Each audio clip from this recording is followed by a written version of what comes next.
दोस्तों, अगर हमारा मन खाली हो जाए तो हम उसमें कुछ ऐसी चीज डाल सकते हैं, कुछ ऐसे विचार डाल सकते हैं जो विचारों का सैलाब हमारे मन में चलता रहता है। उन्हें हम बहुत अच्छी तरह से रोक सकते हैं। नमस्कार दोस्तों, आप सभी का स्वागत है GK Monu story YouTube channel में। इस कहानी के माध्यम से अपने जीवन में कुछ परिवर्तन लाते हैं। एक गुरु का शिष्य बहुत गहन ध्यान कर रहा था, लेकिन उसका ध्यान केंद्रित नहीं हो रहा था। उनका मन सदैव विचारों से भरा रहता था। उसने अपने दिमाग को खाली करने की बहुत कोशिश की, लेकिन उसकी सारी कोशिशें नाकाम रहीं। अंत में जब वह सब कुछ कर चुका, तब वह अपने गुरु के पास गया और बोला, गुरुदेव, मेरा मन हमेशा विचारों से भरा रहता है। मैं एक जगह ध्यान केंद्रित नहीं कर पाता। जब देखता हूं तो दूसरी चीज पर चला जाता हूं, फिर तीसरी और चौथी चीज करता हूं। मेरे दिमाग में हजारों विचार चलते रहते हैं और मुझे पता भी नहीं चलता कि ऐसा कब होता है। बहुत समय बाद मुझे एहसास होता है कि मैं क्या करने बैठा था और क्या सोच रहा था। हे गुरुदेव, मैं अपने दिमाग को विचारों से खाली करना चाहता हूं। मैं चाहता हूं कि मेरे मन में एक भी विचार ना रहे। जब चाहूं तभी विचार उठना चाहिए। गुरु ने कहा कि किसी भी समस्या का समाधान तभी होता है जब हम समस्या की जड़ तक पहुंचते हैं, समस्या को ठीक से समझते हैं और जानते हैं। क्या आपने उस मन को भी जाना है जिसे आप खाली करना चाहते हैं? शिष्य ने कहा, गुरुदेव, मैंने मन को जानने की बहुत कोशिश की है, लेकिन जितना इसके बारे में जानता हूं, यह उतना ही रहस्यमय होता जाता है। गुरु ने कहा, जाओ और छोटे छोटे पत्थरों से भरा एक घड़ा ले आओ। तब शिष्य छोटे छोटे पत्थरों से भरा एक घड़ा ले आया और गुरु के पास रख दिया। गुरु ने कहा, इस घड़े को अपना मन समझो और इस घड़े में पत्थर भरे हुए हैं। अब इस घड़े में और पत्थर डालो। शिष्य घड़े में पत्थर डालने लगा। घड़ा पहले से ही भरा हुआ था। 12वां पत्थर रखते ही बाकी सभी पत्थर नीचे गिरने लगे। तब गुरु ने कहा, रुको और ध्यान से देखो। अब घड़े में कोई पत्थर तो नहीं आ रहे हैं, बल्कि वह नीचे गिर रही है, क्योंकि यह भर गया है। इसमें जो भी आ सकता था वह आ गया। अब और पत्थर नहीं आएंगे। यदि आप दूसरा पत्थर लगाना चाहते हैं तो पहले पत्थरों को बाहर निकालना होगा। शिष्य ने तुरंत कहा, गुरुदेव, मैं समझ गया कि आप क्या कहना चाहते हैं, कि हमें अपने दिमाग को विचारों से खाली कर लेना चाहिए। गुरु मुस्कुराए और गुरु ने कहा, पहले पूरी बात समझो और फिर दिमाग को खाली करो। गुरु ने कहा कि हमारा मन इस घड़े के बिल्कुल विपरीत है। तुम घड़े को पत्थरों से तो भर सकते हो, लेकिन मन को विचारों से नहीं भर पाओगे। मन हमेशा खाली रहता है। शिष्य ने कहा, गुरुदेव, मुझे कुछ समझ नहीं आ रहा है। अगर दिमाग हमेशा खाली रहता है तो हम उसे खाली करने की कोशिश क्यों करते रहते हैं? इसकी क्या जरूरत है? गुरु ने कहा, इस घड़े से एक एक करके सारे पत्थर निकालो। शिष्य ने वैसा ही किया और घड़े से एक एक पत्थर निकालता रहा और अंत में घड़ा खाली हो गया। गुरु ने कहा, देखो, तुमने एक एक पत्थर निकाला, यह घड़ा खाली हो गया है। अब आप इस घड़े में कोई भी पत्थर डाल सकते हैं, दूसरा पत्थर डाल सकते हैं, या फिर वही पत्थर दोबारा डाल सकते हैं। आप इसे आधा भर सकते हैं या फिर पूरा भर सकते हैं। शिष्य ने कहा, गुरुदेव, मैं भी ऐसा ही हूं। मैं बता रहा हूं कि मन को खाली करना है। यह तो पत्थर है, इन्हें आसानी से निकाला जा सकता है और घड़ा खाली किया जा सकता है, लेकिन मैं अपने मन को कैसे खाली करूं? गुरु ने कहा, इस खाली घड़े में एक पत्थर डालो और 2 पत्थर निकाल लो। शिष्य ने यह कहा, ऐसा कैसे हो सकता है कि जब इस घड़े में एक पत्थर होगा तो एक ही पत्थर निकलेगा?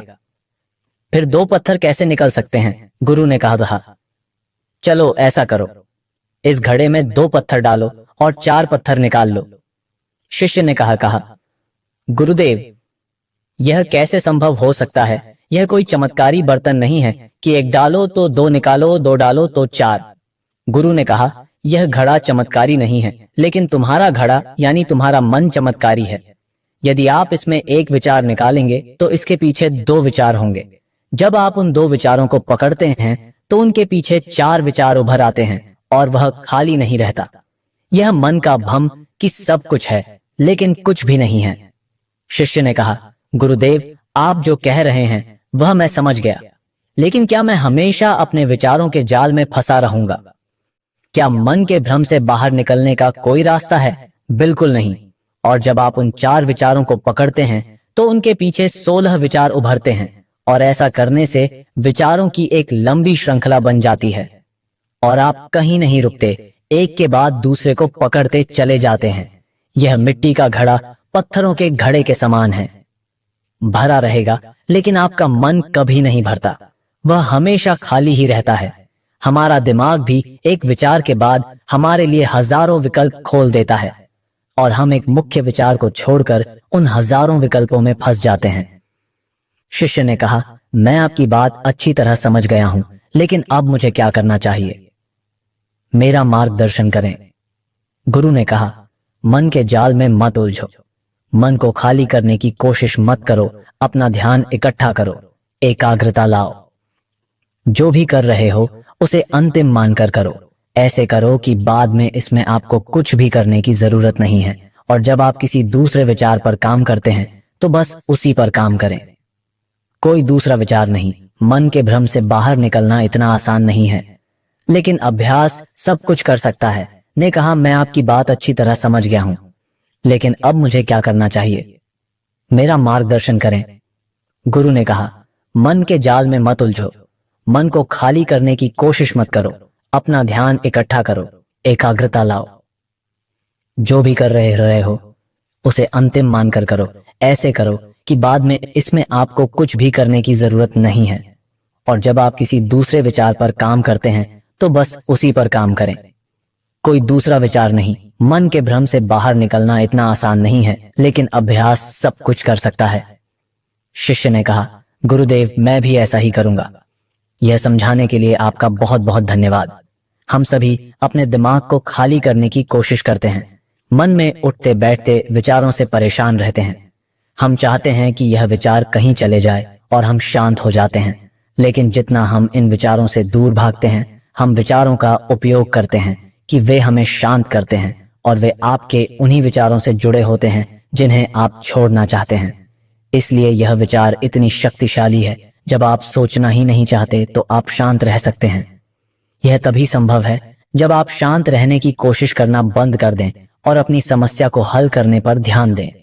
ध्यान केंद्रित करें और समझें कि चिंता करने से नहीं बल्कि सोचने से समाधान मिलता है।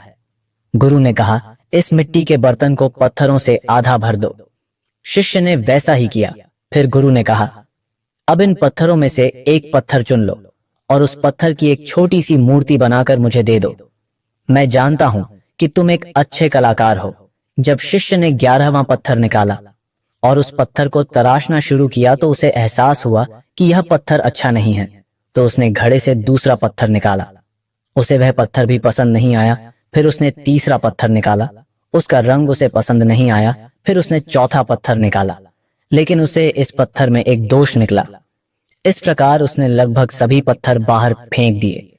उसे ऐसा करते देख गुरु ने कहा, वह पत्थर जो तुमने पहली बार निकाला था, यह समझकर उसी पत्थर की खोज करो कि तुम्हारे पास कोई दूसरा पत्थर नहीं है। तब शिष्य ने उस पत्थर को ही खोजना शुरू कर दिया और उस पत्थर से उसने अपने गुरु की एक बहुत ही सुंदर मूर्ति बनाई और अपने गुरु को भेंट की और कहा, बहुत सुंदर इस पत्थर से मूर्ति बनाई जा सकती है, मैं इसका विचार भी नहीं कर सकता था। गुरु ने कहा कि जब कोई दूसरा विकल्प नहीं है तो हम अपनी सारी ऊर्जा उसमें लगा देते हैं और उसे सर्वश्रेष्ठ बनाते हैं। जब कोई दूसरा विकल्प है तो हम सिर्फ पत्थर चुनते रहते हैं, मान की मूर्ति नहीं बनाई गई है। दोस्तों, आज की यह कहानी आपको कैसी लगी और इस कहानी से आपको और क्या सीखने को मिला? मुझे उम्मीद है यह कहानी आपको अच्छी लगी होगी। इस कहानी से आपको अपने जीवन में कुछ न कुछ सीखने को जरूर मिला होगा। ऐसी और कहानी सुनने के लिए GK Monu story YouTube channel को सब्सक्राइब करें। अपना और अपने परिवार का ख्याल रखें।